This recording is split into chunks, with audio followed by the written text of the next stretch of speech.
الحمد لله وكفى وسلام على عباده الذين اصطفى أما بعد أعوذ بالله من الشيطان الرجيم بسم الله الرحمن الرحيم وقل رب زدني علما سبحان ربك رب العزة عما يصفون وسلام على المرسلين والحمد لله رب العالمين اللهم صل على سيدنا محمد وعلى آل سيدنا محمد وبارك وسلم۔ اللہ رب العزت کی عظمت کی کوئی انتہا نہیں، اس لیے اس کی معرفت کی بھی کوئی انتہا نہیں۔ کوئی انسان علم میں کتنا کیوں نہ بڑھ جائے، ساری زندگی اس کے پاس علم میں بڑھنے کی گنجائش ہوتی ہے۔ چنانچہ اللہ رب العزت اپنے پیارے حبیب صلی اللہ علیہ وسلم سے کہلوا رہے ہیں کہ میرے محبوب صلی اللہ علیہ وسلم قل فرما دیجئے رب زدنی علما، اللہ میرے علم میں اضافہ فرما دیجئے۔ سید الکونین حضرت محمد مصطفیٰ احمد مجتبیٰ صلی اللہ علیہ وسلم جو علم الاولین والآخرین لے کر آئے، جب وہ یہ دعا کر رہے ہیں تو پھر سوچنے کی بات ہے کہ علم کی انتہا کہاں ہے۔ چنانچہ نبی علیہ السلام نے ارشاد فرمایا فضل العالم علی العابد کمثل القمر لیلۃ البدر علی سائر الکواکب، کہ جس طرح ستاروں کے اوپر 14ویں کی رات کو فضیلت حاصل ہے، اس طرح عبادت گزاروں کے اوپر ایک عالم کو فضیلت حاصل ہوتی ہے۔ ایک دوسری روایت میں ہے کہ فقیہ واحد اشد علی الشیطان من 1000 عابد، شیطان کے اوپر 1000 عبادت گزاروں سے زیادہ ایک فقیہ عالم وہ زیادہ بھاری ہوتا ہے۔ اور یہ فقاہت اللہ جس کو چاہتے ہیں عطا فرما دیتے ہیں۔ فرمایا من یرد اللہ بہ خیر یفقہہ فی الدین، اللہ تعالیٰ جس کے ساتھ خیر کا ارادہ فرماتے ہیں اسے دین کی سمجھ عطا فرما دیتے ہیں۔ انس بن مالک عنہ روایت کرتے ہیں کہ نبی اسلام نے ارشاد فرمایا ان مثل العلماء فی الارض کمثل النجوم فی السماء، کہ جس طرح آسمان پر ستارے ہیں، علماء کا وجود زمین کے اوپر ستاروں کی مانند ہوتا ہے۔ تو آسمان کی زینت ستاروں سے ہے، زمین کی زینت ان پرہیزگاروں سے ہے۔ ابو درداء رضی اللہ تعالیٰ عنہ روایت کرتے ہیں کہ نبی اسلام نے فرمایا انہ یستغفر للعالم کل شیء حتی الحیتان فی جوف البحر، کہ عالم کے لیے سب جاندار استغفار کرتے ہیں، حتیٰ کہ پانی کے اندر مچھلیاں بھی استغفار کرتی ہیں۔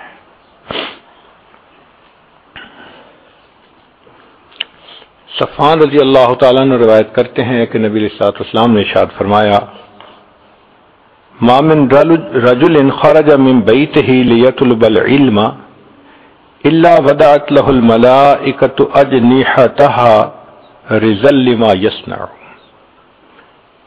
کہ جب کوئی طالب علم اپنے گھر سے علم کی طلب کے لیے نکلتا ہے تو اللہ کے فرشتے خوشی میں اس کے پاؤں کے نیچے اپنے پر بچھاتے ہیں۔ دنیا میں ہم دیکھتے ہیں کہ محبوب کی آمد پر خوشی کا اظہار کیا جاتا ہے۔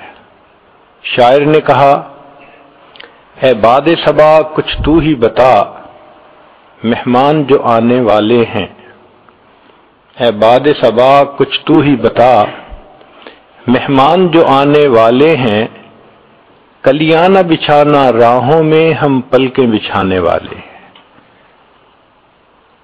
تو محبوب کی آمد پر لوگ پلکیں بچھاتے ہیں۔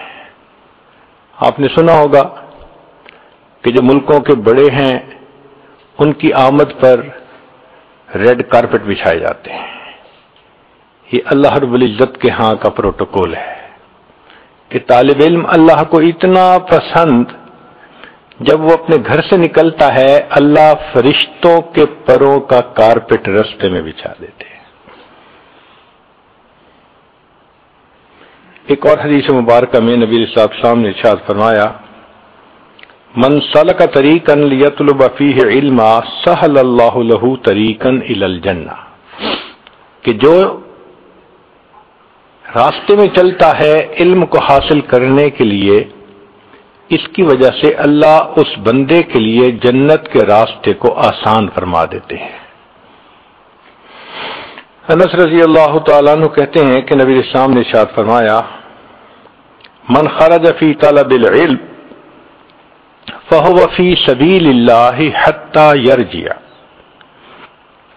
جو علم طلب کرنے کے لیے گھر سے نکلتا ہے وہ اللہ کے راستے میں ہوتا ہے جب تک لوٹ کر واپس نہ آ جائے۔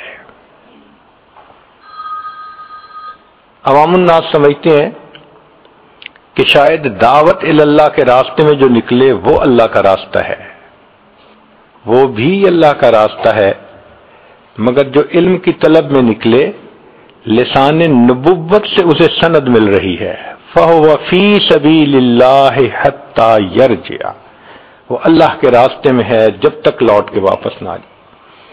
چنانچہ جس طرح معتکف کو ہر وقت ثواب ملتا ہے، عبادت کرے تو بھی، اور اگر اعتکاف کے دوران مسجد میں سویا رہے تو بھی اس کو ثواب ملتا ہے اعتکاف کا، اسی طرح طالب علم علم کی طلب میں پڑھتا ہے، تکرار کرتا ہے یا کھانا پینا آرام کرتا ہے، ہر عمل پر اس کو ثواب مل رہا ہوتا ہے۔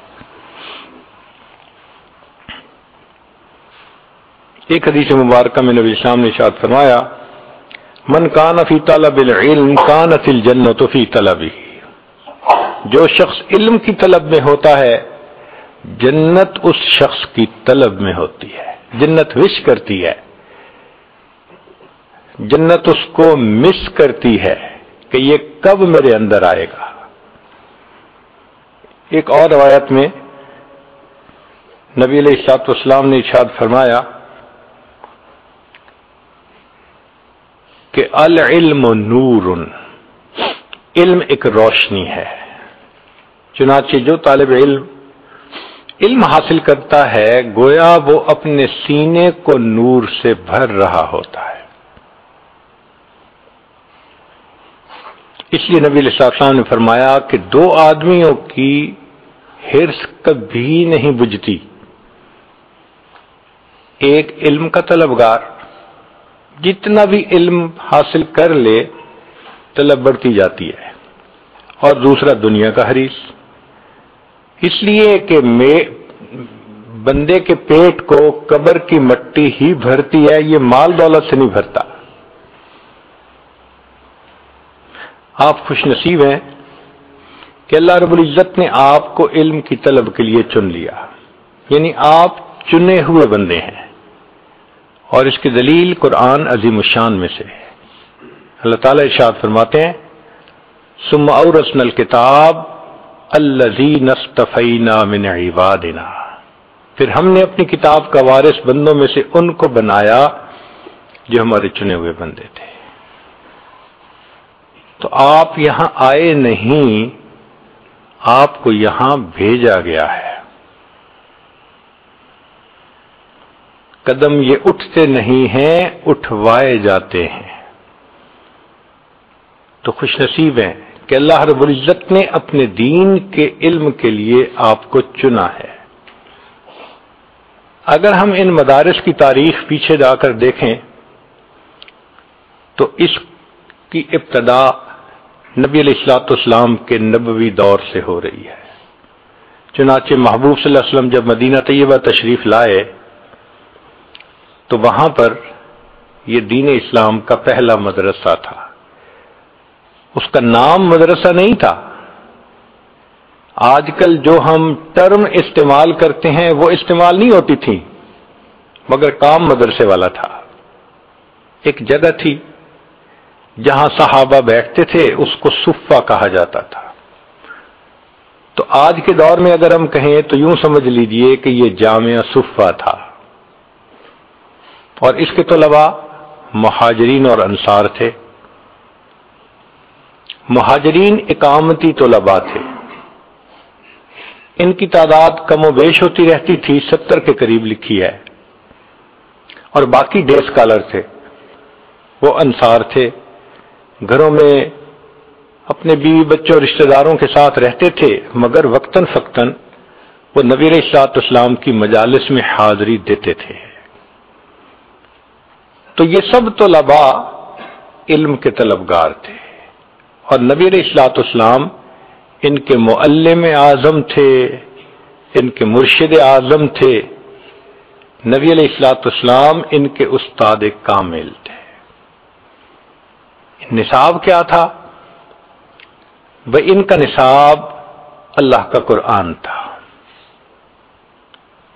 اور اس قرآن کو سمجھانے کے لیے نبی علیہ الصلوۃ والسلام پھر تشریف فرماتے تھے، اس کو حدیث کہا جاتا تھا، لِتُبَيِّنَ لِلنَّاسِ مَا نُزِّلَ إِلَيْهِمْ۔ یہ کتاب ہدایت، یہ اللہ کا قرآن، یہ ان سب کے لیے ایک سلیبس تھا۔ صحابہ رضی عنہم آیات سنتے تھے، پھر نبی علیہ السلام جو تشریف فرماتے تھے اس کو بھی ضبط کرتے تھے۔ اس وقت لکھنے کا سلسلہ کم تھا، مگر سن کے یاد کر لینا یہ صحابہ رضی اللہ عنہم کی ایک خصوصی صفت تھی۔ اللہ نے ان کو ایسی فوٹوگرافک میموریز دی تھیں کہ محبوب صلی اللہ علیہ وسلم کوئی بات کرتے تھے، فوراً ان کے ذہن نشین ہو جاتی تھی۔ اس لیے ان کو نبی علیہ الصلوۃ والسلام کی ایک ایک بات یاد ہوتی تھی۔ ان کے کھانے پینے کا کوئی مستقل انتظام نہیں تھا، اس جامعہ کا نہ کوئی مطبخ تھا نہ کوئی طباخ تھا۔ اللہ توکل، اللہ تعالیٰ رزق بھیج دیتے تھے تو کچھ کھا لیتے تھے، نہیں ملتا تھا تو فاقہ برداشت کر لیتے تھے۔ فرماتے ہیں کہ ہمارے کپڑے کئی مرتبہ پھٹے ہوئے ہوتے، ہم ایک دوسرے کی اوٹ میں بیٹھتے تھے کہ نبی علیہ الصلوۃ والسلام کی مبارک نظر نہ پڑ جائے۔ فقراء تھے۔ اس مدرسے کا ایک طالب علم جن کا نام ہے حضرت ابو ہریرہ رضی اللہ تعالی عنہ، وہ فرماتے ہیں کہ میں بھوک کی وجہ سے بے ہوش ہو جاتا تھا، اور لوگ سمجھتے تھے کہ مرگی کا دورہ پڑا ہوا ہے، حالانکہ بھوک کی وجہ سے۔ اللہ کی شان آج طلباء سمجھتے ہیں کہ علم حاصل کرنے کے لیے میوے کھانا، اچھی غذا کھانا یہ ضروری ہے، ورنہ یاداشت اچھی نہیں ہوتی۔ اور اس مدرسے کا معاملہ دیکھو کہ جو سب سے بھوکا تھا اس مدرسہ میں، وہ سب سے اعلیٰ طالب علم بنا، وہ سب سے بڑا حدیث کا راوی بنا۔ ایسی اللہ نے اس کو یاداشت عطا فرمائی۔ چنانچہ انہوں نے واقعہ لکھا، فرمایا کہ میں عشاء کے بعد مسجد نبوی کے دروازے پر آ کر بیٹھ گیا، لیٹ گیا کہ کوئی تو مجھے کھانے کی دعوت دے گا۔ عمر رضی اللہ تعالیٰ عنہ آئے، سلام کر کے چلے گئے۔ میں سمجھ گیا ان کے گھر میں خود بھی کھانے کو کچھ نہیں ہوگا۔ صدیق اکبر رضی اللہ تعالیٰ عنہ آئے، سلام کر کے چلے گئے۔ میں سمجھا ان کے ساتھ بھی معاملہ ایسا ہوگا۔ اللہ کے حبیب صلی اللہ علیہ وسلم تشریف لائے، پوچھا ابو ہریرہ یہاں کیوں لیٹے ہو؟ الجو، اے اللہ کے حبیب صلی اللہ علیہ وسلم بھوک ہے؟ نبی علیہ السلام نے فرمایا میرے ساتھ آؤ، تو ساتھ جاتے ہیں۔ نبی علیہ السلام نے گھر سے پتہ کروایا کہ کوئی کھانے کی چیز ہو، تو پوچھا تو بتایا گیا ایک پیالہ دودھ موجود ہے۔ اب ابو ہریرہ عنہ اپنے دل میں سوچ رہے ہیں کہ چلو کچھ تو پینے کو مل جائے گا، کچھ بھوک کا سہارا ہو جائے گا۔ جب وہ دودھ کا پیالہ آیا تو نبی علیہ السلام نے فرمایا ابو ہریرہ جاؤ اور اصحاب صفہ کو بلاؤ، باقی طلباء کو بھی بلا کے لاؤ۔ اب حکم پہ عمل کرنا تھا۔ میں بلانے کے لیے گیا تو میں سوچ رہا تھا کہ جس کے ذمے ہوتا ہے بلا کے لانا، عام طور پر پلانا بھی اسی کے ذمے ہوتا ہے، اور جو تقسیم کرنے والا ہو الفاظل للقاسم، بچتا ہے تو پھر اس کے حصے میں آتا ہے، تو سب پیئیں گے تو کیا بچے گا؟ انہی خیالات کے تانا بانا کو بنتے بنتے میں سب کو بلا لایا، اور نبی علیہ السلام نے مجھے ہی حکم فرمایا ابو ہریرہ ان کو پلا۔ چنانچہ پینا شروع کیا۔ فرماتے ہیں لوگ پی رہے تھے، دودھ پیالے میں ویسا ہی تھا جیسے کہ شروع میں تھا، سب نے پی لیا۔ نبی علیہ السلام میری طرف دیکھ کر مسکرائے، فرمایا ابو ہریرہ تم پی لو۔ میں نے پیا حتی شبعت، میرا پیٹ بھر گیا۔ نبی علیہ السلام نے پھر مسکرا کے فرمایا ابو ہریرہ اور پیو۔ فرماتے ہیں میں نے اور پیا حتیٰ کہ مجھ سے پیا نہیں جاتا تھا۔ اے اللہ کے نبی صلی اللہ علیہ وسلم اور نہیں پیا جاتا۔ پھر نبی علیہ السلام نے خود اس پیالے کے دودھ کو نوش فرمایا اور تب جا کر وہ دودھ ختم ہوا۔ یہ برکتیں تھیں ان دین کے طلباء کے لیے اللہ رب العزت کی طرف سے۔ یہ طلباء ڈفرینٹ بیک گراؤنڈ سے آئے تھے۔ کچھ ایسے بھی تھے کہ جو مدینہ طیبہ کے رہنے والے انصار، کچھ تھے جو مکہ مکرمہ سے آئے، اور کچھ خارجی طلباء بھی تھے جو بیرون ملک سے آئے تھے، جیسے سلمان فارسی رضی اللہ تعالیٰ عنہ، صہیب روم سے آئے، بلال حبشہ سے آئے، تو ڈفرینٹ بیک گراؤنڈ لے کر آئے تھے، مگر یہ سب علم کے طلبگار تھے، اور اللہ کو یہ طلباء اتنے پسند تھے، سبحان اللہ۔ آپ حیران ہوں گے، ان کی طلب دیکھیے کہ سلمان فارسی رضی اللہ عنہ کے بارے میں نبی علیہ السلام نے ان کے کندھے پہ ہاتھ رکھ کے کہا کہ لو کان العلم عند ثریا، اگر علم ثریا پر ہوتا، سلمان ان لوگوں میں سے ہے کہ یہ علم حاصل کرنے کے لیے وہاں بھی پہنچ جاتا۔ یہ ان کی طلب تھی۔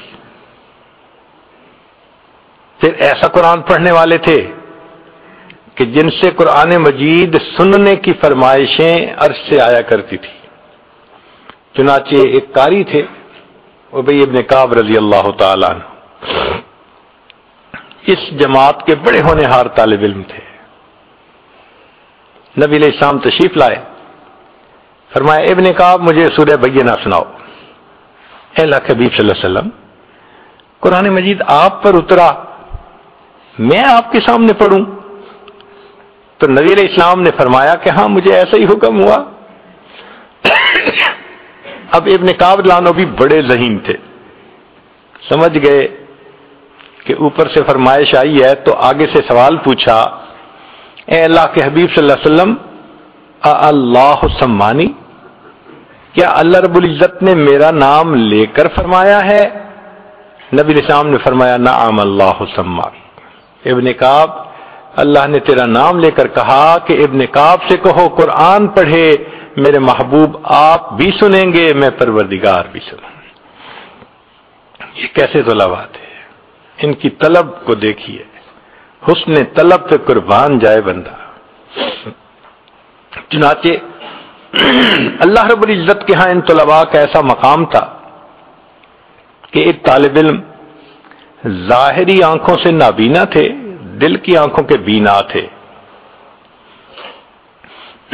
وہ بھی ایک مرتبہ گھر سے چلے اور تیز تیز چلتے ہوئے آئے کہ مجھے نبی علیہ السلام سے ایک بات پوچھنی ہے۔ اللہ کی شان کے وفود آتے رہتے تھے، تو مشرکین کا ایک وفد آیا تھا اور نبی علیہ الصلوۃ والسلام ان کو کچھ نصیحت فرما رہے تھے۔ ان کو تو پتہ نہیں تھا کہ کون بیٹھا ہے، انہوں نے آ کے اپنا مدعا بیان کر دیا۔ نبی علیہ الصلوۃ والسلام نے ان کو تھوڑی دیر انتظار کروایا۔ یہ دستور ہے کہ اگر طبیب کے پاس کوئی کرونک ڈیزیز والا مرض آ جائے تو وہ نزلے زکام کے مریض کو تھوڑا انتظار کروا لیتا ہے کہ بھئی یہ تو آخری لمحوں کا معاملہ ہے، کہیں جان ہی نہ چلی جائے، ضائع ہو جائے، اس کو میں پہلے اٹینڈ کر لوں۔ تو یہ مشرکین تو ایسے ہی تھے کہ کرونک ڈیزیز تھی شرک کی، تو اللہ کے محبوب صلی اللہ علیہ وسلم چاہتے تھے کہ میں ان کو پہلے بات سمجھا دوں، کہیں ان کا ایمان سے کہیں ہمیشہ کے لیے محروم ہی نہ رہیں یہ، اور یہ تو اپنا ہے، اس کو تو میں بات سمجھا لوں گا۔ مگر ایک طالب علم کو تھوڑی دیر ویٹ کروانا یہ اللہ رب العزت کو اچھا نہ لگا۔ رب کریم نے قرآن مجید میں محبوبانہ خطاب فرما دیا، عبس وتولی ان جاءہ الاعمی وما یدریک لعلہ یزکی او یذکر فتنفعہ الذکری اما من استغنی فانت لہ تصدی وما علیک الا یزکی واما من جاءک یسعی وہو یخشی فانت عنہ تلہی۔ اللہ اکبر۔ ان آیات کا ترجمہ کرنے کی ہمت نہیں ہے کہ اللہ رب العزت نے کیسا خطاب فرمایا اپنے محبوب صلی اللہ علیہ وسلم۔ اندازہ لگائیے کہ ان طلباء کا اللہ رب العزت کے ہاں کیا مقام تھا۔ ان میں ایک طالب علم کا نام عبداللہ تھا، یہ بھی اسی طرح بکے تھے، پھر ایک یہودی نے خریدا، مدینہ آ کے ایک لڑکی کو بیچا، اس کی شادی مکہ مکرمہ میں ہوئی، اس نے اپنے خاوند کے سپرد کر دیا، اس نے بیٹا بنا لیا۔ یہ عبداللہ قرآن اتنا اچھا پڑھتا تھا، اتنا اچھا پڑھتا تھا کہ اگرچہ پہلے غلام تھا مگر بعد میں یہ صحابہ کا امام بنا۔ عمر بن الخطاب لانو اس کے پیچھے نماز پڑھا کرتے تھے۔ اس عبداللہ کو دیکھ کر نبی علیہ السلام کا دل اتنا خوش ہوتا تھا کہ ایک مرتبہ نبی علیہ السلام نے دیکھ کر فرمایا، عبداللہ کا سینہ گلے تک ایمان سے بھرا ہوا ہے۔ اللہ کے محبوب صلی اللہ علیہ وسلم کے کمنٹس دیکھیے ذرا، اللہ اکبر، کیا ان کے دل میں اللہ کی محبت ٹھاٹھیں مارتی ہوگی۔ تو ایسے طلباء تھے یہاں، اور نبی علیہ الصلوۃ والسلام ان میں سے بعض طلباء کو الگ ٹائم بھی دیتے تھے، جس کو ٹیوشن کہتے ہیں نا، وہ بھی دیتے تھے۔ جیسے سلمان فارسی رضی اللہ عنہ، ام المومنین فرماتی ہیں روزانہ عشاء کے بعد نبی علیہ السلام سلمان فارسی کو طلب فرماتے اور دیر تک ان کے ساتھ باتیں کرتے رہتے، حتیٰ کہ ہم امہات المومنین کو ان سے رشک محسوس ہونے لگتا، غیبتہ محسوس ہونے لگتا، یہ کیا ہے، اتنی دیر سے یہ بیٹھے ہیں، یہ ٹائم ہمیں کیوں نہیں مل رہا۔ تو پوچھنے والے نے کہا کہ اتنی دیر میں باتیں کیا ہوتی تھیں؟ تو ام المومنین کہتی ہیں کہ نبی علیہ السلام اللہ کی معرفت کے بارے میں گفتگو فرماتے تھے۔ ہر مدرسے کا ایک وقت ہوتا ہے، 8 بجے سے لے کے 2 بجے تک، لیکن یہ وہ مدرسہ تھا کہ جس کا وقت تھا 24 گھنٹے، 24/7، ہفتے کے 7 دن اور دن کے 24 گھنٹے اس کا لرننگ ٹائم تھا۔ رات میں بھی لرن کرتے تھے، دن میں بھی۔ جب نبی علیہ السلام تشریف لاتے صحابہ کو سکھاتے تھے۔ بھائی اگر کسی مدرسے میں ایک نصاب ہو، پڑھانے والا ہو، تو پھر ان کا امتحان بھی تو ہوتا ہے۔ جی اس مدرسے میں بھی امتحان ہوا۔ بھائی امتحان کس نے لیا؟ ایک ہوتا ہے نا انٹرنل اور ایک ہوتا ہے ایکسٹرنل۔ تو انٹرنل تو نبی علیہ السلام خود امتحان لیتے رہتے تھے صحابہ کا۔ جیسے ابو حارثہ رضی اللہ عنہ آتے ہیں، کیف اصبحت یا حارثہ، حارثہ تم نے کیسے صبح کی؟ یہ اصحاب صفہ میں سے تھے۔ وہ کہتے ہیں کہ اصبحت مؤمنا حقا، میں نے پکے ایمان کی حالت میں صبح کی ہے۔ نبی صاحب نے فرمایا حارثہ، ہر چیز کی ایک دلیل ہوتی ہے، وما علامت ایمانکم، تمہارے ایمان کی علامت کیا ہے؟ اے اللہ کے حبیب صلی اللہ علیہ وسلم، میرے دل کی حالت یہ ہے کہ میں ایسے محسوس کرتا ہوں کہ جیسے میری آنکھوں کے سامنے جنت ہے اور دوزخ ہے،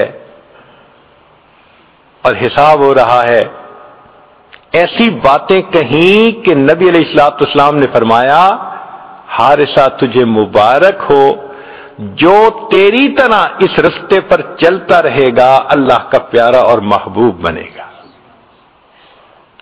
یہ ایسے طلباء تھے۔ اور ایکسٹرنل امتحان بھی ہوا، باہر سے ممتحن ہوتے ہیں۔ وہ ممتحن کون تھے؟ وہ اللہ رب العزت تھے۔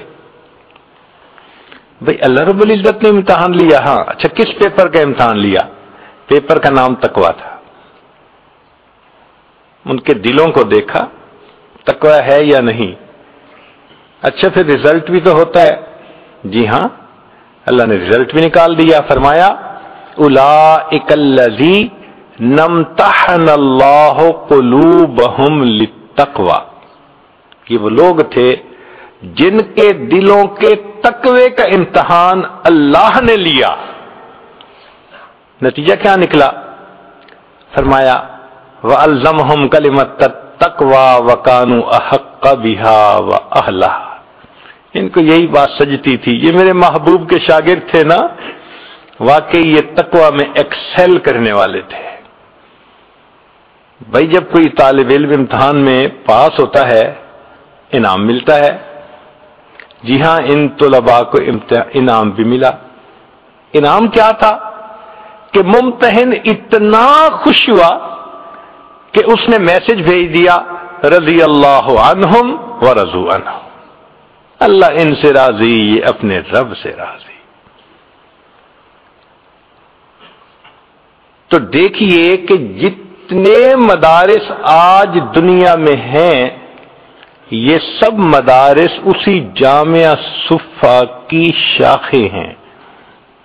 آپ کا مدرسہ یوں سمجھیے کہ اسی جامعہ کی ایک شاخ ہے، ابتدا نبی علیہ السلام نے اس کی فرمائی تھی۔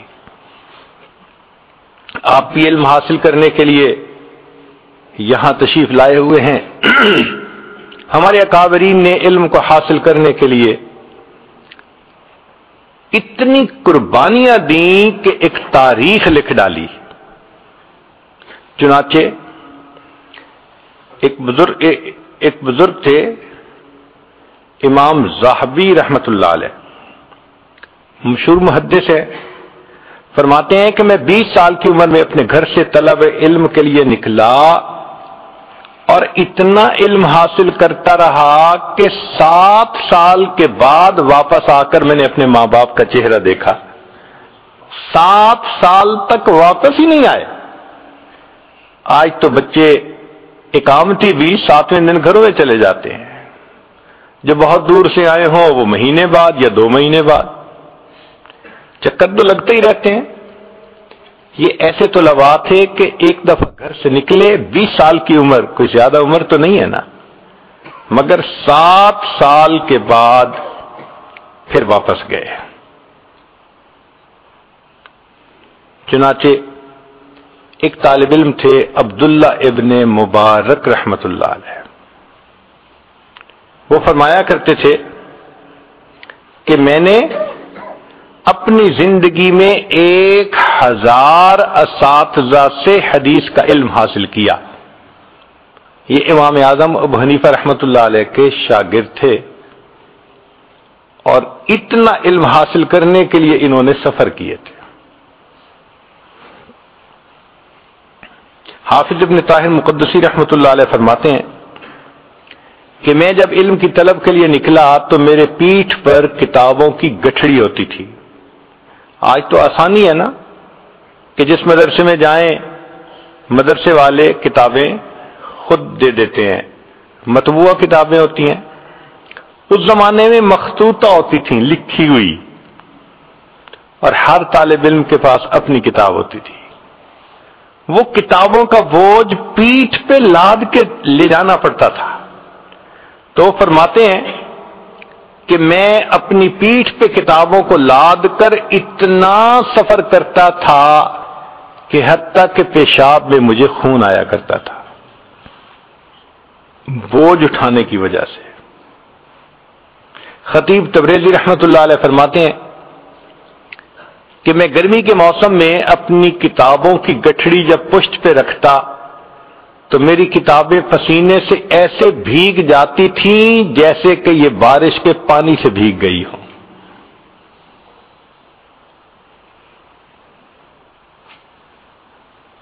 امام مالک رحمت اللہ علیہ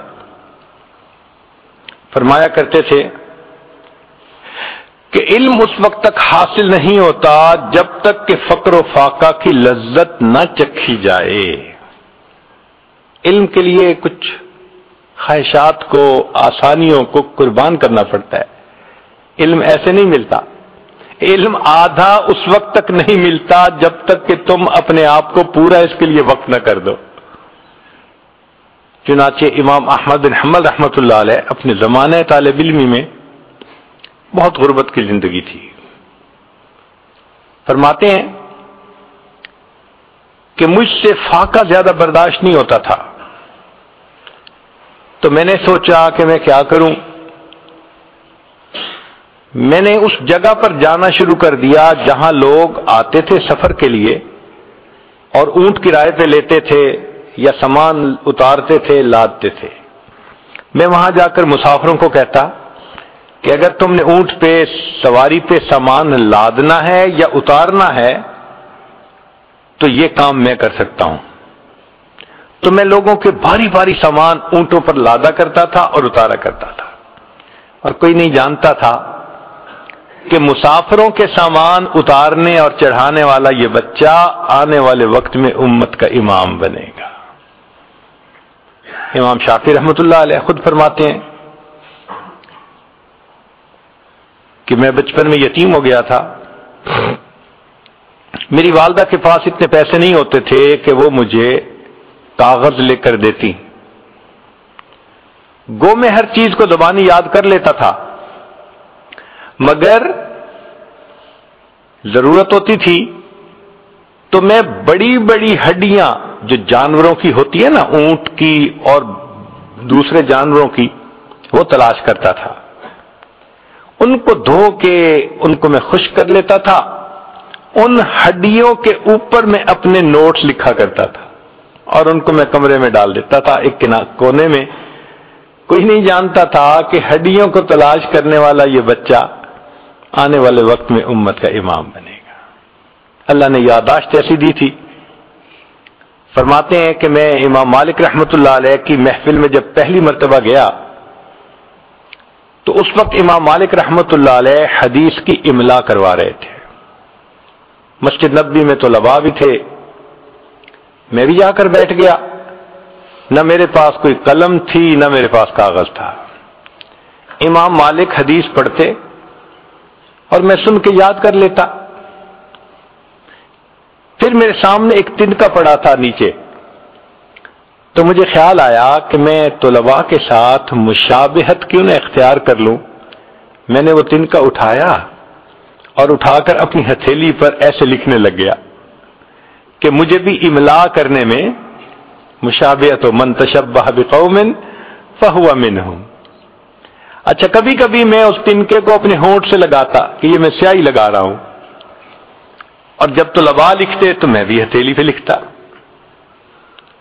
اذان ہو گئی تو طلباء وضو کے لیے نکلے اور میرا چونکہ وضو تھا میں وہیں بیٹھا رہا. تو امام مالک رحمۃ اللہ نے مجھے دیکھ کر بلایا، نوجوان ادھر آؤ. میں گیا. ہتھیلی پہ کیا لکھ رہے تھے؟ میں نے ہتھیلی دکھائی تو کچھ نہیں لکھا ہوا تھا. میں نے کہا کہ بس میں تنکے سے ایسے کر رہا تھا.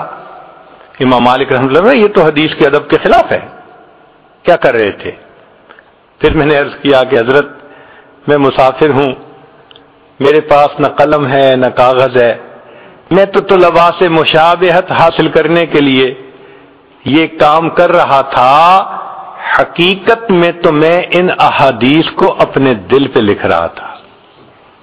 تو امام مالک رحمۃ اللہ نے فرمایا کہ اچھا، جتنی احادیث میں نے پڑھائی ہیں وہ اس وقت 100 سے زیادہ تھیں جو اس مجلس میں پڑھائی تھیں.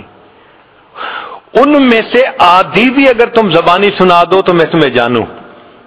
امام شافعی رحمۃ اللہ فرماتے ہیں کہ میں نے پہلی حدیث سے سنانی شروع کی اور امام مالک رحمۃ اللہ علیہ نے جتنی احادیث لکھوائی تھی ساری ان کو زبانی سنا دی.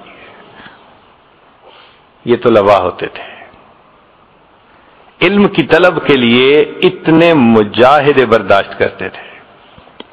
امام طبرانی رحمۃ اللہ علیہ فرماتے ہیں کہ میں علم کی طلب کے لیے جب گھر سے نکلا تو میرے پاس کوئی بستر نہیں تھا، میں نے زندگی کے 30 برس 30 years آف مائی لائف بغیر بستر کے گزارا۔ تو کسی نے کہا کہ گرمی میں تو چلو گزارا ہو جاتا ہے، سردی میں کیا کرتے تھے؟ کہنے لگے جس مسجد میں ہوتا تھا اس کی صف کے کنارے پر لیٹ کر رول ہونا شروع ہو جاتا تھا، صف میرے اوپر لپٹ جاتی تھی، سر کو بھی سردی لگتی تھی، پاؤں کو بھی، مگر اس صف کے لپٹنے سے سہارا ہوتا تھا، یہ میرا بستر ہوا کرتا تھا۔ کون جانتا تھا کہ صفوں میں لپٹ کے سونے والا یہ بچہ آنے والے وقت میں امام کہلائے گا۔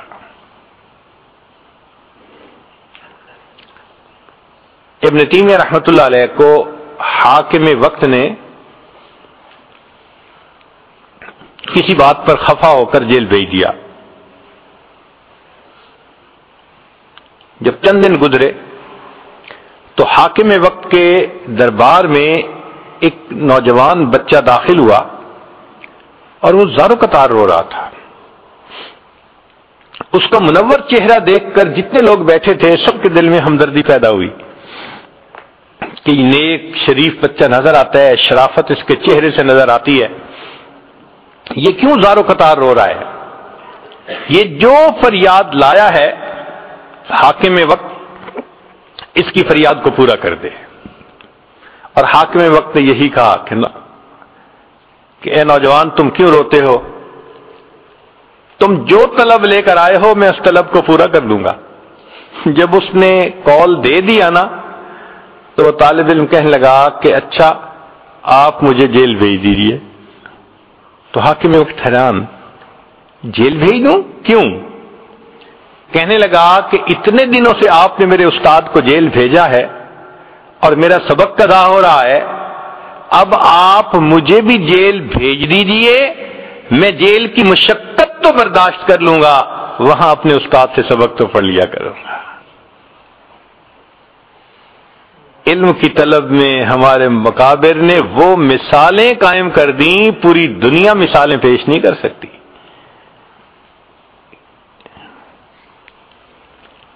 چنانچہ امام محمد رحمۃ اللہ علیہ ایک بستی میں درس قرآن دیتے تھے یا درس فقہ دیتے تھے۔ دوسری بستی والے آئے، حضرت ہمیں بھی آپ درس دیجئے۔ فرمایا کہ بھئی فاصلہ ہی اتنا ہے کہ میں اگر درس دے کے جاؤں تو مشکل سے پہنچوں گا اور واپس آ سکوں گا۔ ان کا حضرت ہم آپ کے لیے سواری کا بندوبست کر دیتے ہیں، آپ تیز سواری پہ آ جائیں اور جو وقت بچے گا اتنا وقت درس دے کے واپس چلے جائیں۔ حضرت نے منظور فرما لیا۔ چنانچہ پہلے ایک بستی میں درس دیتے، سواری پہ سوار ہو کے دوسری بستی میں جاتے اور پھر وہاں درس دے کے واپس آتے تھے، یہ ایک معمول بن گیا تھا۔ اب ایک طالب علم آیا، حضرت مجھے آپ سے فلاں کتاب پڑھنی ہے۔ امام محمد رحمۃ اللہ نے فرمایا میرے پاس تو وقت ہی نہیں ہے، میرے پاس تو فرصت نہیں ہے، میں تو یہاں درس دیتا ہوں، پھر سوار ہو کے جاتا ہوں اور دوسری جگہ درس دیتا ہوں۔ تو وہ طالب علم کہنے لگا کہ حضرت جب آپ سواری پہ سوار ہو کے دوسری بستی کی طرف جاتے ہیں میں آپ کی سواری کے ساتھ دوڑتا رہا کروں گا، آپ درس دیتے رہنا، میں دوڑتے دوڑتے اپنا درس بھی سن لیا کروں گا۔ علم کی طلب میں ایسی مثالیں یہ امت مسلمہ کا سرمایہ ہے۔ دنیا کی کوئی قوم ایسی مثالیں پیش نہیں کر سکتی کہ علم کی ایسی طلب کسی کے اندر پائی گئی ہو۔ اور یہ نہیں کہ یہ طلب پہلے سے تھی، بہت قریب کے زمانے میں بھی الحمدللہ ہمارے اکابر نے قربانیاں دیں اور علم سیکھا۔ شاہ عبد القادر رائے پوری رحمۃ اللہ علیہ اپنے حالات کے بارے میں فرماتے ہیں کہ میں دارالعلوم دیوبند ایسے وقت میں پہنچا جب داخلے ختم ہو چکے تھے، جیسے شوال میں آتے ہیں طلباء میں نے استاد سے کہا محترم صاحب کہ حضرت مجھے داخلہ دے دیجئے. وہ کہنے لگے داخلے تو ختم ہو گئے. کیوں حضرت؟ وہ کہنے لگے کہ ہمارے پاس یہاں پر نہ کوئی مطبخ ہے نہ روٹی بنانے والا ہے. اہل قریہ اپنے اپنے گھروں سے جتنے طلباء کا کھانا پکا کے دے سکتے ہیں ہم نے اتنے طلباء کو داخلہ دے دیا ہے. اب ایک بھی گھر ایسا نہیں بستی میں کہ جو مزید کسی طالب علم کا کھانا بنا کے دے سکے، تو ہم تو داخلہ نہیں دے سکتے. میں نے کہا کہ حضرت کھانا میرے اپنے ذمے، آپ مجھے مشروط داخلہ دے دیجئے. داخلہ مل گیا. فرماتے ہیں میں سارا دن اساتذہ سے سبق پڑھتا. جب رات کا وقت آتا تو میں سبق کی تکرار بھی کرتا، اور جب طلباء سونے کے لیے اپنے کمروں میں چلے جاتے میں اساتذہ کی اجازت کے ساتھ دارالعلوم سے باہر نکلتا تو دیوبند جو بستی تھی کریا تھا اس میں 2 دکانیں تھیں فروٹ کی سبزی کی. میں وہاں جاتا، کہیں تربوز کے چھلکے، خربوزے کے چھلکے، آم کے چھلکے، سیب کے چھلکے، وہ چھلکے پڑے ہوئے مل جاتے. میں ان کو اٹھا کے لاتا، دھو کے اچھی طرح پاک صاف کر لیتا اور ان کو کھا لیتا. یہ میرا 24 گھنٹے کا کھانا ہوتا. میں نے پورا سال پھلوں کے چھلکے کھا کر تو گزارا کر لیا، میں نے اپنا سبق قضا نہیں ہونے دیا. عزیز طلباء، آج آپ کتنے آرام دہ ماحول میں رہتے ہیں. سفر ایئر کنڈیشن بسوں میں، ٹرینوں میں جہاں آتے ہیں وہ جگہیں ایئر کنڈیشن رہتے ہیں تو اتنی صاف ستھری کھانے کے لیے صبح دوپہر شام دسترخوان لگتا ہے. ہم نے تو سچی بات ہے بھوک کو دیکھا ہی نہیں کہ بھوک ہوتی کیا ہے. ہمارے اکابر کو تو بہت مجاہدہ کرنا پڑا. اچھا یہاں ایک نقطہ اور بھی سمجھ لیجئے کہ یہ نہیں تھا کہ صرف غرباء کے بچے ہی علم پڑھنے آتے تھے، امراء کے بچے بھی بہت ہوتے تھے. مثال کے طور پہ امام اعظم ابو حنیفہ رحمۃ اللہ علیہ، ان کے پاس ایک صاحب اپنے بیٹے کو لے کے آئے جس کا نام تھا محمد. بہت خوبصورت، بہت عقل مند، ٹیلنٹڈ بچہ تھا. بڑے خوبصورت کپڑے پہنے ہوئے تھے. والد نے کہا جی میں نے اس کو دین کے لیے وقف کر دیا، آپ اس کو اپنے پاس. امام صاحب نے شرط لگائی آ جایا کرے مگر اس کو کپڑے معمولی پہنایا کریں. یہ جو شرط لگائی اس کا مطلب تھا کہ کپڑے واقعی امیرانہ کپڑے تھے، اس کو معمولی کپڑے پہنا کے بھیجا کریں. وہ بچہ معمولی کپڑے پہن کے آنے لگ گیا. اس کا آئی کیو لیول اتنا اچھا تھا. جب پڑھنے لگا تو امام صاحب نے کہا بھئی آپ کو پتہ نہیں کہ مجھ سے پڑھنے کے لیے حافظ قرآن ہونا وہ پری کنڈیشن ہے، شرط ہے، وہ پری کوالیفیکیشن ہے، حافظ قرآن ہونا چاہیے. تو وہ طالب علم کہنے لگا کہ حضرت ٹھیک ہے میں قرآن پاک حفظ کر کے آتا ہوں. تو چلا گیا. اللہ کی شان ایک ہفتے کے بعد وہ طالب علم دوبارہ آتا ہے تو امام اعظم رحمۃ اللہ علیہ یہ سمجھتے ہیں کہ یہ شاید ملنے کے لیے آیا. تو پوچھا محمد کیسے آنا ہوا؟ حضرت آپ نے فرمایا تھا حفظ کر کے آنا، میں نے ایک ہفتے کے اندر پورے قرآن مجید کو حفظ مکمل کر لیا ہے. یہ بچہ تھا جو آنے والے وقت میں امام محمد رحمۃ اللہ علیہ کہلایا. یہ امام شافعی رحمۃ اللہ علیہ کے استاد تھے. ایسے ایسے طلباء تھے. امراء کی اولاد. عبداللہ ابن مبارک رحمۃ اللہ علیہ کے بارے میں لکھا ہے کہ وہ تو سونے کا چمچ لے کے پیدا ہوئے تھے منہ میں، اتنے امیر باپ کے بیٹے تھے. اور ان کے والد نے ان کو ایک مرتبہ 30,000 دینار دیے اور وہ کہتے ہیں کہ میں نے علم کی طلب میں سب سفر کر کے خرچ کر دیے، پھر 20,000 دیے، پھر میں نے خرچ کر دیے. ان کے پاس اپنے والد کی وراثت کے بہت پیسے تھے مگر علم کی طلب ایسی تھی کہ وہ اسی کام میں لگے رہتے تھے. اللہ نے پھر ان کو یہ مرتبہ دیا کہ امام احمد بن حنبل رحمۃ اللہ علیہ کو ملنے کے لیے جب جاتے تھے تو امام احمد بن حنبل رحمۃ اللہ علیہ اپنی مسند سے اٹھ جاتے تھے اور امام محمد رحمۃ اللہ علیہ کو اس جگہ عبداللہ ابن مبارک رحمۃ اللہ کو اس جگہ بٹھایا کرتے تھے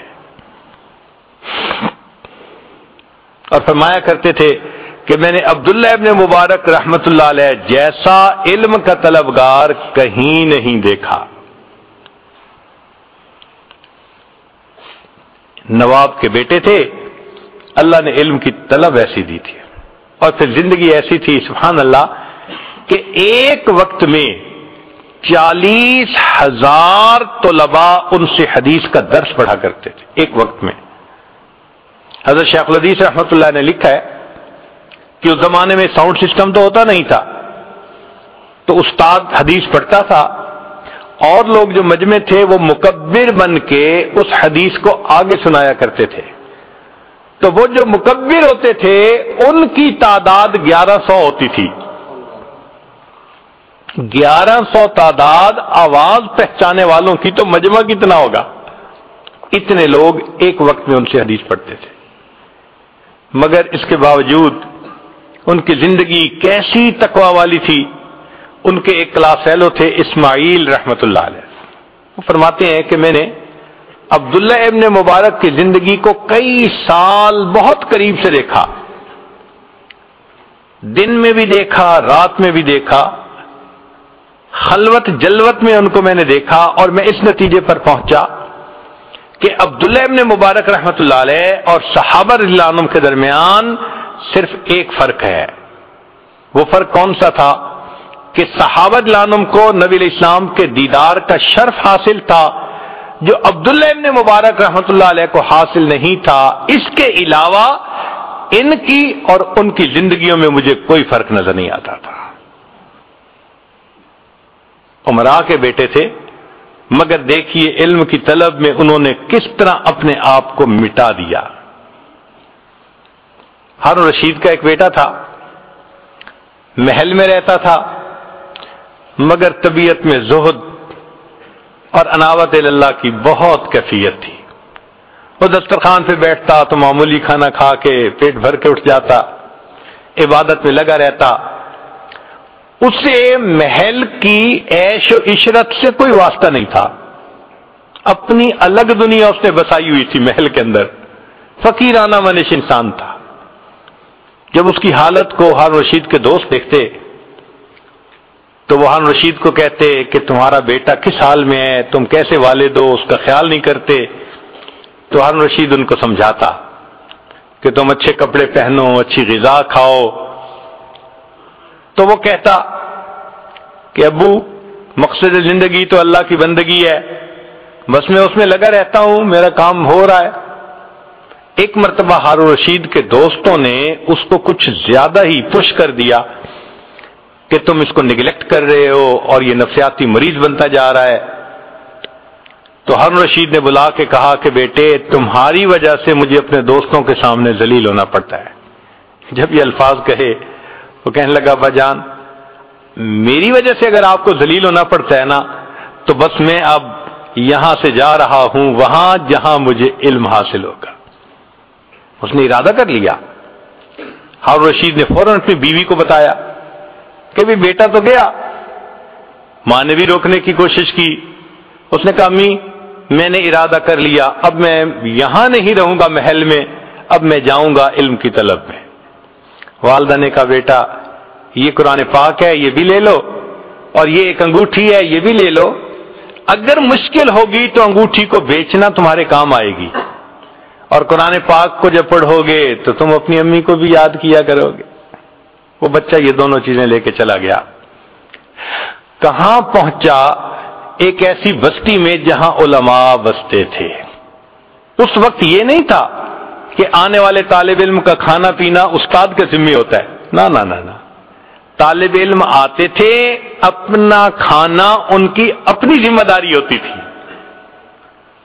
چنانچہ یہ شہزادہ ایک مسجد میں جا کر اعتکاف کی نیت کر لیتا ہے اور وہاں سے اپنے استاد کے پاس پڑھنے کے لیے جاتا ہے, پھر واپس آ جاتا ہے.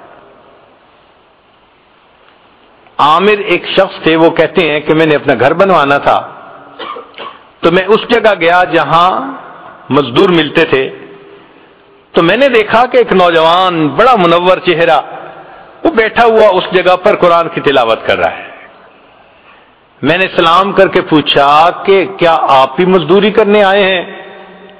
اس نے کہا انکل لقد خلقنا الانسان فی کبد، اللہ کا فرمان ہے تحقیق ہم نے انسان کو مشقت کے لیے پیدا کیا، ہم مزدوری کرنے کے لیے ہی تو آئے ہیں۔ میں نے کہا میرے گھر میں کام کرو گے؟ ضرور کروں گا، مگر میری 2 شرطیں ہیں۔ کون سی شرطیں؟ پہلی شرط یہ ہے کہ اگر کام کے دوران نماز کا وقت ہوگا میں تسلی کی نماز پڑھوں گا، آپ مجھے جلدی پہ مجبور نہیں کریں گے۔ میں نے کہا بھائی قبول۔ اور دوسری شرط یہ ہے کہ میں اتنی مزدوری لوں گا شام کو، اس سے زیادہ دینا چاہیں گے تو بھی نہیں لوں گا، کم دینا چاہیں گے پھر بھی نہیں لوں گا۔ وہ کہتے ہیں میں بڑا حیران، عجیب مزدور ہے۔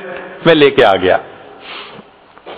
جب شام کو میں نے دیکھا تو جتنا عام مزدور کام کرتا ہے اس سے کوئی طرح اپنی جگہ پہ پڑ رہی تھی، یعنی ایسے نہیں تھا کہ اینٹ اٹھاؤ اسے رکھو الائنمنٹ کرو پھر اسے ٹھونکو اپنی جگہ پہ، نہیں، یہ چیز نہیں تھی، بس وہ اینٹیں رکھتا جا رہا تھا اور جیسے کوئی غیبی طاقت اینٹوں کو جوڑتی چلی جا رہی تھی۔ میرے دل میں آیا اتنا نیک بندہ ہے، میں سارا مکان اسی سے بنواؤں گا۔ اب 1 ہفتہ انتظار کرنے کے بعد جب میں اگلے ہفتے لینے گیا تو پھر وہ وہاں نہیں تھا۔ میں نے ساتھیوں سے پوچھا کہ وہ کہاں؟ انہوں نے کہا جی اصل میں اس کو کچھ دنوں سے بخار ہے اور وہ فلاں مسجد کے اندر رہتا ہے تو آپ وہاں اس کو دیکھ سکیں گے۔ اب اس نوجوان کی محبت میرے دل میں ایسی آ گئی تھی کہ میں مسجد گیا۔ کہتے ہیں میں نے جا کے دیکھا تو وہاں ایک چٹائی پہ وہ لیٹا ہوا تھا اور سر کے نیچے ایک پتھر رکھا ہوا تھا سرہانے کی جگہ۔ یہ شہزادہ تھا وقت کا، یہ اپنے اختیار سے دنیا کو لات مار کر علم کی طلب کے لیے نکلا تھا۔ چٹائی پہ لیٹا ہے، سر کے نیچے پتھر ہے سرہانے کی جگہ۔ میں قریب گیا تو میں نے دیکھا کہ بخار سے جسم تپ رہا تھا۔ میں نے اس کا سر اٹھا کے اپنی گود میں رکھ لیا اور میں نے کہا کہ میں تمہارا علاج کرواتا ہوں اور تمہارے لیے کچھ بندوبست کرتا ہوں۔ جب میں نے یہ بات کہی تو وہ مجھے دیکھ کر کہنے لگا کہ انکل اگر آپ کوئی میری فیور کرنا چاہتے ہیں نا تو میرا وقت تو اب آ گیا ہے۔ یہ 2 چیزیں ہیں، میرے کفن دفن سے فارغ ہونے کے بعد یہ چیزیں آپ ہارون رشید کو جا کے دے دینا۔ وہ کہتے ہیں کہ اس وقت تو مجھے جلدی میں بات سمجھ نہ آئی کیونکہ اس نے کلمہ پڑھا، فوت ہو گیا۔ جب اس کو دفن کر چکا نا پھر مجھے خیال آیا لوگ کہا کرتے ہیں کہ ہارون رشید کا ایک بیٹا بڑا نیک زاہد عابد محل میں فقیرانہ زندگی گزارتا ہے، کہیں یہ وہی تو نہیں تھا کہ جو کہہ رہا ہے کہ میری 2 چیزیں ہارون رشید کو جا کے دینا۔ اب میری طبیعت میں اور تجسس ہوا کہ میں ذرا دیکھوں تو صحیح، میں دونوں چیزیں لے میں، یہ مجھ سے کچھ بات کرنا چاہتا ہے۔ مجھے محل پہنچا دیا گیا۔ پولیس والے نے کہا کہ دیکھو ہمیں بادشاہ سلامت بڑے فکر مند نظر آتے ہیں، تو آپ جاؤ تو 3 کی جگہ 2 باتیں کرنا اور 2 کی جگہ 1 ہی بات کرنا، ان کو زیادہ غمزدہ نہ کرنا۔ میں جب اندر گیا تو ہارون رشید دیکھ کر کہنے لگا اے دوست مجھے لگتا ہے تو میرے لیے کوئی غم کی خبر لایا ہے۔ میں نے اسے پورا واقعہ سنایا۔ کہنے لگے جب میں نے واقعہ سنایا تو ہارون رشید نے پہلی بات تو یہ کی کہ تم میرے بیٹے شہزادے سے گھر بنواتے رہے مزدوری۔ میں نے کہا مجھے کیا پتا تھا کہ یہ شہزادہ ہے آپ کا بیٹا ہے، وہ تو 1 دن مزدوری کرتا تھا اور اس مزدوری میں 7 روٹیوں کے برابر قیمت لے کر ہر روز 1 روٹی کھا کے بقیہ وقت علم کو حاصل کرتا تھا۔ اس پر ہارون رشید کی آنکھوں میں آنسو آ گئے۔ کہنے لگے بیٹا تو سمجھدار نکلا، تو نے زندگی کی حقیقت کو پہچانا، تیرا باپ اپنے بال سفید کر بیٹھا، زندگی کی حقیقت کو نہ سمجھ سکا۔ ان طلباء میں ایسے ایسے عمراء کے بیٹے بھی شامل ہوتے تھے جو اختیاری فقر کے ساتھ علم کی طلب کرتے تھے، اور ایسے بھی تھے کہ جن کو واقعی بھوک پیاس کے ایسے مجاہدے برداشت کرنے پڑے جو ہمارے کم از کم تصور سے باہر ہیں۔ چنانچہ امام ابو علی بلخی رحمت اللہ علیہ فرماتے ہیں کہ مجھے ایک مرتبہ کئی دن کا فاقہ برداشت کرنا پڑا، میرے پاس کھانے کو نہیں تھا اور میں کسی کو بتانا بھی نہیں چاہتا تھا کہ غیر سے سوال بھی نہیں کرنا چاہتا تھا، تو میں کیا کرتا، اپنی کتاب لے کر آتا، ایک جگہ نان بائی کی دکان تھی جو روٹیاں بناتا تھا، میں اس کے قریب بیٹھ جاتا اور کتاب پڑھنے لگ جاتا۔ روٹی کے پکنے کی جو مہک تھی میرے دل کو تسلی ہو جاتی تھی، میں اپنا مطالعہ برقرار رکھتا تھا۔ روٹی کھانے کو نہیں ملتی تھی، روٹی کی خوشبو سے اپنے دل کو تسلی دے لیتے تھے۔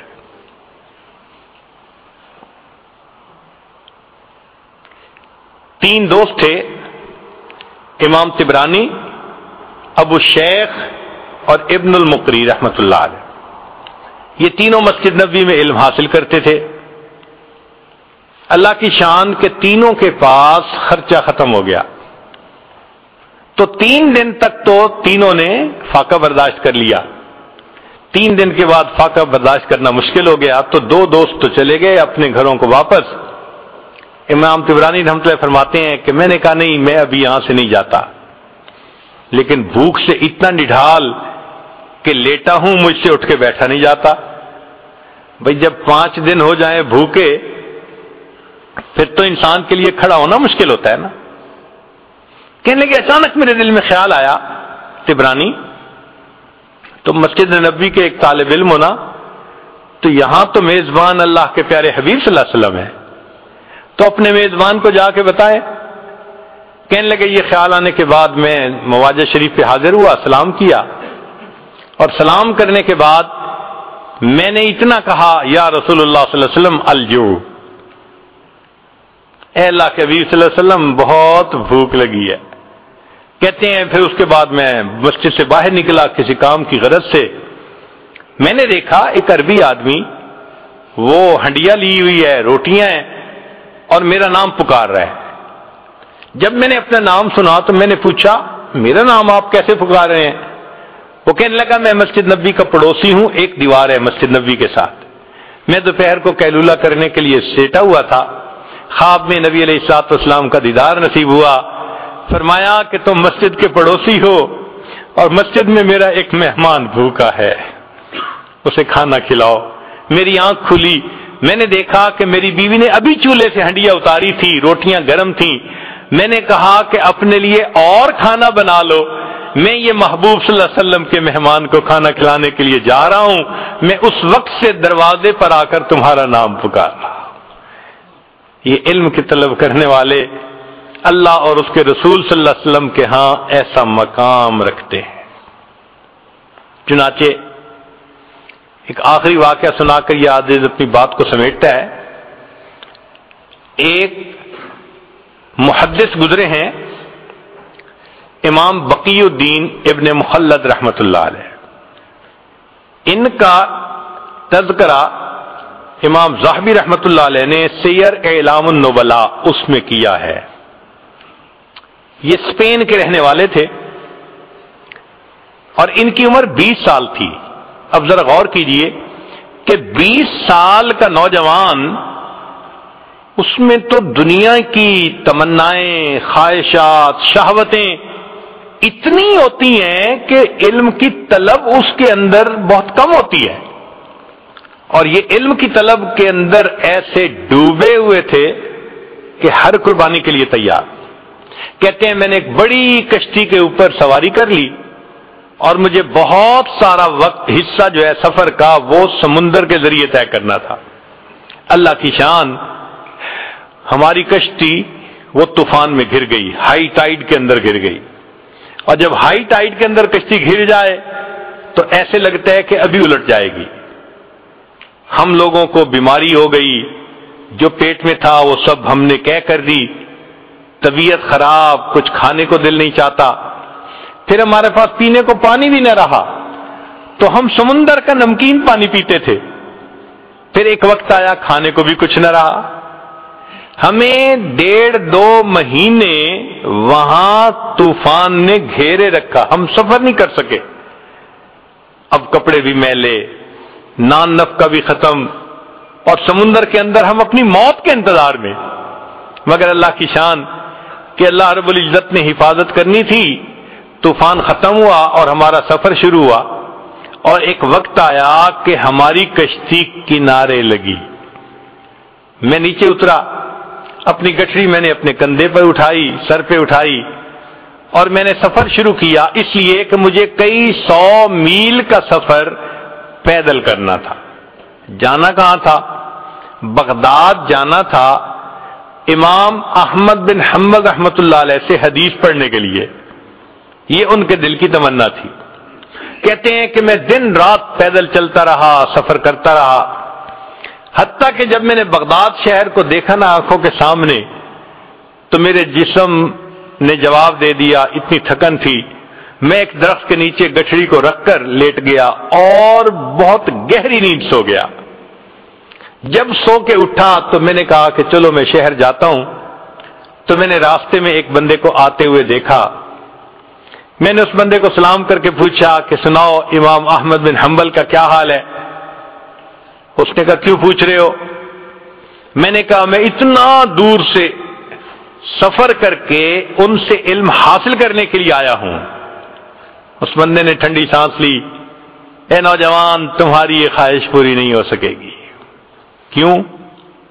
اس نے کہا کہ حاکم وقت امام احمد بن حنبل سے کسی وجہ سے ناراض ہو گیا ہے. اس نے ان کو گھر میں نظر بند کر دیا ہے.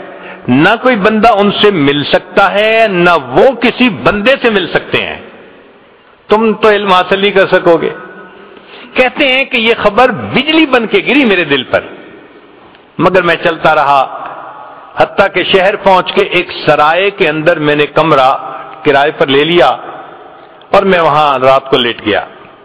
اگلے دن اٹھا تو میں نے سوچا اتنا بڑا شہر ہے، آخر کہیں تو حدیث کا درس ہوتا ہوگا.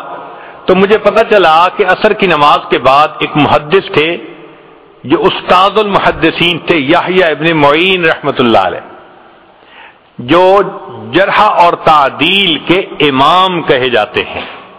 وہ حدیث کا درس دیتے تھے. میں عصر کے بعد وہاں پہنچ گیا. انہوں نے ایک حدیث مبارکہ پڑھائی، پھر بتایا، پھر اس کے بعد کوسچن آنسر کی نشست شروع ہوئی. تو لوگوں نے ان سے روات کے بارے میں سوال پوچھنے شروع کر دیے. فلاں راوی کے بارے میں آپ کیا کہتے ہیں، فلاں راوی کے بارے میں. تو کہنے لگے کہ یحییٰ بن معین رحمۃ اللہ علیہ وہ جواب دینے لگے. تو میں اٹھا اور میں نے اٹھ کر کہا کہ جی آپ ہشام بن عمار کے بارے میں کیا کہتے ہیں؟ ان کا وہ چادر والے؟ میں نے کہا ہاں. کہنے لگے اگر ان کی چادر کے نیچے تکبر بھی آ جائے تو بھی ان کی ثقافت میں کوئی فرق نہیں پڑتا. یعنی وہ اتنے ثقہ ہیں، پکے بندے. پھر میں نے دوسرا کوسچن پوچھنا شروع کیا تو جو قریب والے تھے انہوں نے میرا کرتا پکڑ کے کھینچا. ان کا طالب علم تو اجنبی نظر آتا ہے. یہاں کی مجلس کا یہ دستور ہے کہ ہر بندہ ایک مجلس میں ایک کوسچن پوچھ سکتا ہے. سارے کوسچن ایک ہی پوچھے گا تو باقیوں کی باری کیسے آئے گی؟ بیٹھ جاؤ. کہنے لگے جب انہوں نے کہا بیٹھ جاؤ تو میں نے، مسکین چہرہ تو تھا ہی صحیح، ان کی منت سماجت شروع کر دی. میں نوارد ہوں، مجھے پتہ نہیں تھا. میں نے اصل کوسچن تو اب پوچھنا تھا. میں یہ کوسچن پہلے پوچھتا. لوگوں نے میری فریاد کو دیکھا تو ان کو ترس آ گیا. وہ کہنے لگے اچھا ایک کوسچن اور پوچھ سکتے ہو. کہتے ہیں کہ میں نے یحییٰ بن معین رحمۃ اللہ علیہ سے ایک کوسچن اور پوچھتا. اور وہ کوسچن کیا تھا؟ میں نے پوچھا کہ مجھے امام احمد بن حنبل کے بارے میں آپ بتائیے کہ آپ کیا کہتے ہیں. میرے سوال کو سن کر یحییٰ بن معین رحمۃ اللہ علیہ نے سر کو جھکا لیا، مجمع پہ سناٹا چھا گیا، پن ڈراپ سائلنس. لوگ حیران تھے کہ اس بندے نے ایسا کوشچن پوچھ لیا، اس کو نہیں پتا کہ حاکم وقت کے اطاعت میں ہے وہ. تھوڑی دیر خاموشی رہی، بالآخر یحییٰ بن معین رحمۃ اللہ علیہ نے سر اٹھایا، ٹھنڈی سانس لی اور کہا کہ امام احمد بن حنبل امام المسلمین ہے. جب انہوں نے یہ الفاظ کہے کہ احمد بن حنبل امام المسلمین ہیں تو میں نے دل میں اور پکا ارادہ کر لیا کہ میں نے ان سے حدیث پڑھنی ہے. جب درس ختم ہوا تو میں نے قریب کے ایک آدمی کو کہا کہ مجھے امام احمد بن حنبل کا گھر دکھا دیجئے. اس نے کہا بھائی نہیں، پولیس کو پتہ چل گیا تمہیں بھی سزا ملے گی، مجھے بھی ملے گی. پھر میں نے اس کو کہا کہ بھائی ایسے کرو کہ مجھے ساتھ لے چلو اور امام احمد بن حنبل رحمۃ اللہ علیہ کے دروازے سے گزرتے ہوئے تم آنکھ کے اشارے سے بتا دینا کہ یہ گھر ہے، پھر میں جانوں میرا کام جانے. اس نے کہا چلو اتنا میں کر دیتا ہوں. تو اس نے مجھے امام احمد بن حنبل کے گھر کا دروازہ دکھا دیا. میں نے راستہ اچھی طرح یاد کر لیا اور میں لوٹ کے اپنے ہوٹل کے کمرے میں آ گیا. اب میں رات بھر سوچتا رہا کہ امام احمد بن حنبل سے میں علم حاصل کیسے کر سکتا ہوں. مجھے چین نہیں آتا تھا، میرا دل سکون میں نہیں تھا. میں کیسے ان سے علم حاصل نہ کروں، مجھے ہر قیمت پہ علم حاصل کرنا ہے. کہنے لگے جب صبح اٹھا تو میرے ذہن میں ایک خیال آیا. میں نے کیا کیا، اپنے ایک گھٹنے کو کپڑے سے باندھ لیا، یعنی جیسے کوئی وونڈ ہوتا ہے تو میں نے اس کے اوپر کپڑا باندھ دیا اور ایک لاٹھی پکڑ لی اور ایک کشکول بھی ہاتھ میں لے لیا اور باہر نکل کے میں نے بھیک مانگنی شروع کر دی. اس زمانے میں جو سائل بھیک مانگتا تھا وہ چیزیں نہیں مانگتا تھا، صرف ہاتھ پھیلا کر اتنا کہتا تھا اجرکم علی اللہ. اور اجرکم علی اللہ کہنے پر لوگ سمجھ جاتے تھے کہ اس کو ضرورت ہے، کچھ دے دیتے تھے کچھ نہیں دیتے تھے. کہنے لگے کہ میں شہر کی گلیوں میں بھیک مانگتا رہا. کچھ لوگ مجھے سوالیہ نظروں سے دیکھتے کہ چہرے سے تو یہ نوجوان نظر آتا ہے، کیوں بھیک مانگ رہا ہے، اور کچھ ترس کھا کے کچھ دے دیتے. میرے لیے بھی یہ ایک عجیب ایمبیرسمنٹ والی کنڈیشن تھی کہ میں بھیک مانگ رہا تھا لوگوں سے اور ان کی طرح طرح کی نظریں میں برداشت کر رہا تھا. مگر میں ایسے وقت میں امام احمد بن حنبل رحمۃ اللہ کے دروازے پر گیا کہ جب لوگوں کی چلت پھرت ذرا کم تھی، جیسے دوپہر کے بعد قیلولہ کا وقت ہوتا ہے، لوگ سو جاتے ہیں. اس وقت پہنچ کر میں نے بڑے درد سے یہی آواز لگائی اجرکم علی اللہ، اجرکم علی اللہ. میری آواز سن کر امام احمد بن حنبل رحمۃ اللہ علیہ نے بھی سوچا کوئی بڑا ہی محتاج ہے جو میرے دروازے پہ آیا ہے. امام صاحب نے دروازہ کھولا، ان کے ہاتھ میں ایک سکہ تھا جو وہ مجھے دینا چاہتے تھے. جب وہ سکہ مجھے دینے لگے اس وقت میں نے کہا حضرت میں مال کا فقیر نہیں، میں علم کا طلبگار ہوں، میں سنتوں کو جمع کرنے والا ہوں. اتنا لمبا سفر کر کے میں یہاں پہنچا ہوں، مجھے آپ سے علم حاصل کرنا ہے. امام صاحب نے کہا میں پڑھا نہیں سکتا، تم میرے گھر آ نہیں سکتے. میں نے کہا حضرت میں سارا دن بھیک مانگتا رہوں گا کہ لوگ مجھے بھکاری سمجھیں، مگر اس وقت میں آپ کے دروازے پر آ کر صدا لگاؤں گا، آپ یہی سکہ لے کر دروازہ کھول دینا، اگر کوئی بندہ موجود ہو تو سکہ دے کے چلے جانا، اور اگر بندہ موجود نہ ہو تو کچھ احادیث مجھے سنا دینا. امام صاحب اس پہ تیار ہو گئے. کہتے ہیں پورا سال میں بغداد میں بھیک مانگتا تھا اور پھر ایک وقت میں استاد کے پاس پہنچ کے وہ کبھی چند حدیثیں سنا دیتے اور میں ان کو سنتے ہی یاد کر لیتا تھا. اس طرح میں نے ایک سال امام احمد بن حنبل رحمۃ اللہ علیہ سے علم حاصل کیا. اللہ کی شان کے ایک سال کے بعد جو وقت کا حاکم تھا وہ فوت ہو گیا. جو نیا حاکم بنا اس کو امام احمد بن حنبل رحمۃ اللہ علیہ سے عقیدت تھی. اس نے نظر بندی بھی ختم کر دی اور مسجد میں دوبارہ درس بھی شروع کروا دیا۔ جب پہلا دن امام صاحب نے درس دینا تھا تو جامع مسجد لوگوں سے کھچا کھچ بھری ہوئی تھی، میں بھی وہاں پہنچا مگر آگے جانے کی جگہ نہیں ملتی تھی۔ بڑی محنت کوشش کے بعد میں ذرا آگے گیا، امام صاحب نے دور سے مجھے دیکھا تو امام صاحب نے فرمایا، لوگوں ذرا راستہ دے دو، علم کا صحیح طلبگار تو یہ نوجوان ہے۔ علم کی تاریخ میں ایسے بھی حضرات گزرے کہ جو بھیک مانگنے کے بہانے اپنے استاد سے علم پاتے تھے۔ عزیز طلباء، آج ہم کتنی سہولتوں سے علم پاتے ہیں مگر نسبت تو انہی کے ساتھ ہے نا۔ آپ خوش نصیب ہیں، کہنا چاہیے کہ آپ لہو لگا کے شہیدوں میں شامل ہونا چاہتے ہیں۔ آسانی سہولت کی زندگی ہے مگر حشر قیامت کے دن ان کے ساتھ ہوگا۔ کن کے ساتھ؟ جنہوں نے علم کی طلب میں ایسی مشقتیں برداشت کی ہوں گی۔ ذرا غور کیجئے، اللہ رب العزت نے اس دنیا میں ہر شخص کے سامنے کچھ نہ کچھ رکھ دیا ہے۔ کسی کے سامنے اللہ نے اینٹ کو رکھ دیا، وہ اینٹ کو اینٹ سے جوڑتا ہے، ہم اس کو میسن کہتے ہیں، دیواریں بناتا ہے، مکان بناتا ہے۔ کسی کے سامنے اللہ نے کپڑے کو رکھ دیا، وہ کپڑے کو کاٹتا ہے، پھر کپڑے کو دوبارہ جوڑتا ہے، ہم کہتے ہیں جی کہ یہ درزی ہے، یہ کپڑے کی سلائی کرتا ہے۔ کسی کے سامنے اللہ نے لکڑی کو رکھ دیا، وہ روزانہ لکڑی کو کاٹتا ہے، پھر لکڑی کو جوڑتا ہے، ہم کہتے ہیں یہ کارپینٹر ہے جی۔ کسی کے سامنے اللہ نے لوہے کو رکھ دیا، لوہے کے پرزے کھولتا ہے، پھر ان کو جوڑتا ہے، ہم اس کو مکینک کہتے ہیں۔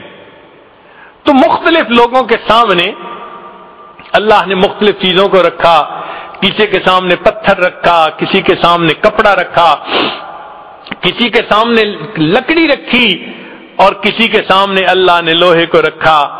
عزیز طلباء، آپ کتنے خوش نصیب ہیں، اللہ نے آپ کے سامنے اپنے قرآن، نبی علیہ السلام کے فرمان کو رکھ دیا۔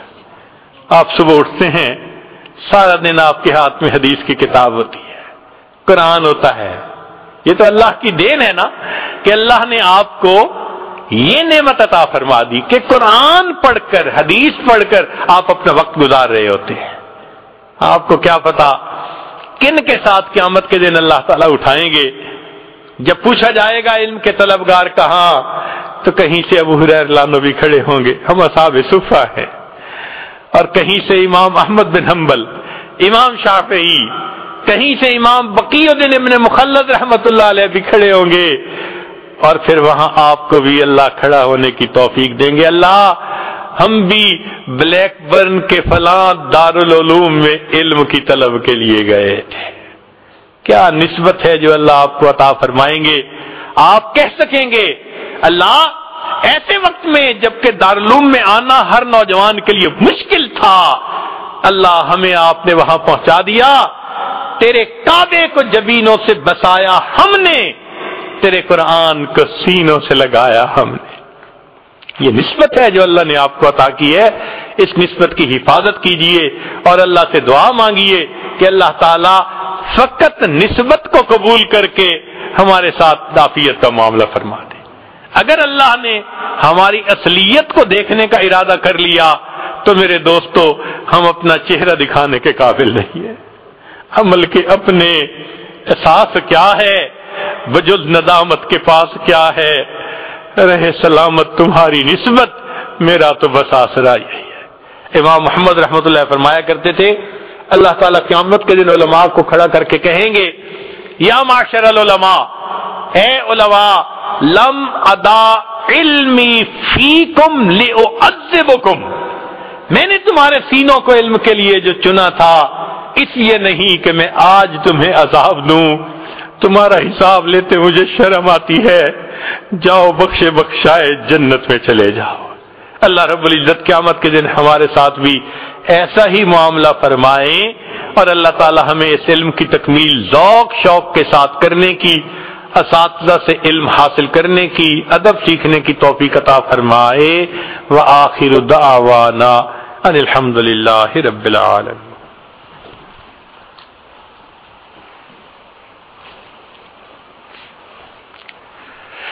سبحان ربی العلی الوہاب اللہم صلی علی سیدنا محمد وعلی آل سیدنا محمد وبارک وسلم۔ اے کریم آقا، ہم آپ کے عاجز مسکین بندے ہیں، ہمارے گناہوں کو معاف فرما، خطاؤں سے درگزر فرما، عیبوں کی پردہ پوشی فرما۔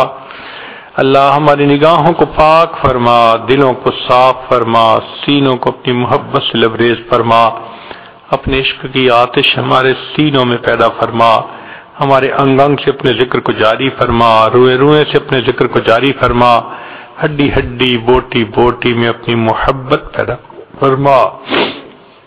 اے رب کریم، جتنے طلباء ہیں سب کے سینوں کو علم کے نور سے منور فرما، جو پڑھانے والے اساتذہ ہیں ان کی بھی محنتوں کو قبول فرما، جو ادارے کا اہتمام انتظام انصرام سنبھالتے ہیں اللہ ان کو بھی اپنے مقبول بندوں میں شامل فرما۔ اے اللہ اس ادارے کو دن دگنی رات چوگنی ترقی نصیب فرما۔ اللہ اس کے فیض کو دنیا کے کونے کونے کے اندر پہنچا، جو معاونین ہیں اللہ ان کو اپنے مقربین میں شامل فرما۔ اے کریم آقا، اپنے مقبول بندوں کی جماعت یہاں سے کھڑی فرما اور اس ادارے کو اپنے مقبول اداروں میں شامل فرما۔ پروردگار عالم، کمی کوتاہیوں کو معاف فرما۔ میرے مولا، ہم کمزور ہیں، خطا کار ہیں، گناہ گار ہیں، ہمارے ساتھ خیر کا معاملہ فرما، نرمی کا معاملہ فرما۔ رب کریم، جو رحمت کی نظر آپ نے فضیل بن عیاض پر ڈالی اور اس کے ڈاکوؤں کی سرداری سے نکال کے ولیوں کا سردار بنا دیا، اللہ وہ رحمت کی نظر ہم پر بھی ڈال دیجئے۔ اللہ جو رحمت کی نظر آپ نے بشر حافی پہ ڈالی، دنیا کے شراب خانے سے نکال کے اس کو اپنی محبت کی شراب پلا دی، اللہ وہ رحمت کی نظر ہم پر بھی ڈال دیجئے۔ اللہ وہ محبت کی نظر جو آپ نے جنید بغدادی پر ڈالی، دنیا کی پہلوانی سے نکال کے ان کو اولیاء کی دنیا کا پہلوان بنا دیا، اللہ ایک ایسی نظر ہم پر بھی ڈال دیجئے۔ تیری ایک نگاہ کی بات ہے، میری زندگی کا سوال ہے، اے کریم ایک محبت کی نظر ڈال دیجئے۔ اللہ ایک مرتبہ محبت کی نظر سے دیکھ لیجئے۔ کریم آقا، ساری عمر ہم یہ کہتے رہے ہم تیرے ہیں، ہم تیرے ہیں، ہم تیرے ہیں، میرے مولا ایک مرتبہ تو آپ بھی کہہ دیجئے کہ تم میرے ہو۔ اللہ یہ طلباء ہیں جو اس ظلمت کے دور میں مدرسے میں آئے ہیں قرآن اور حدیث پڑھنے کے لیے، اللہ یہ اپنی خواہشات کو قربان کر کے یہاں آئے ہوئے ہیں، میرے مولا ان کے ساتھ رحمت کا معاملہ فرما دیجئے، ان کے سینوں کو علم کے نور سے بھر دیجئے، اللہ ان کو نیکی کے اوپر جما دیجئے، پیشانی کے بالوں سے پکڑ کر اللہ نیکی کے رستے پر چلا دیجئے۔ اللہ جو مانگا وہ بھی عطا فرما، جو مانگنا چاہیے تھا نہیں مانگ سکے وہ بھی عطا فرما۔ حال ہمارا یوسف علیہ السلام کے بھائیوں والا، غلہ پورا مانگتے تھے، قیمت پوری نہیں تھی، ہم بھی اجر پورا مانگتے ہیں، محنت پوری نہیں ہے، مگر اللہ یوسف علیہ السلام نے تو بھائیوں کو معاف کر دیا تھا، کہہ دیا تھا لا تثریب علیکم اليوم، جاؤ تمہارے اوپر کوئی گناہ نہیں۔ اللہ آپ کے پیارے حبیب صلی اللہ علیہ وسلم بھی کریم تھے، انہوں نے فتح مکہ کے دن قریش مکہ کو یہی الفاظ کہہ دیے تھے لا تثریب علیکم اليوم، اللہ آپ سب کریموں سے بڑے کریم ہیں، آپ کو اپنی شان کریمی پہ بڑا ناز ہے اور آپ نے قرآن مجید میں اس کے جا وجہ تذکرے کیے ہیں۔ اے کریم ہم پر بھی اپنے کرم کا اظہار فرما دیجئے، آج آپ یہی الفاظ فرما دیجئے لا تثریب علیکم اليوم اذهبوا انتم الطلقاء، میرے مولا گناہ معاف ہو جائیں گے، خطائیں بخشی جائیں گی، سیاہ دل روشن ہو جائیں گے، پتھر دل نرم ہو جائیں گے۔ اے اللہ ہمیں اپنی خشیت عطا فرما دیجئے، خوف عطا فرما دیجئے جو ہمیں گناہوں سے بچا لے، ہمیں اپنا شوق عطا فرما دیجئے جو ہمیں نیکی کرنے پر جما دے۔ اللہ ہماری ان دعاؤں کو اپنی رحمت سے قبول فرما، ان طلباء کے گھروں کے جو معاملات ہیں اللہ ان مسائل کو بھی حل فرما، مشکلات کو بھی آسان فرما، ماں باپ کی نیک مرادوں کو پورا فرما۔ صلی اللہ تعالی علی حبیبہ سیدنا محمد و آلہ و اصحابہ اجمعین برحمتک یا ارحم الراحمین۔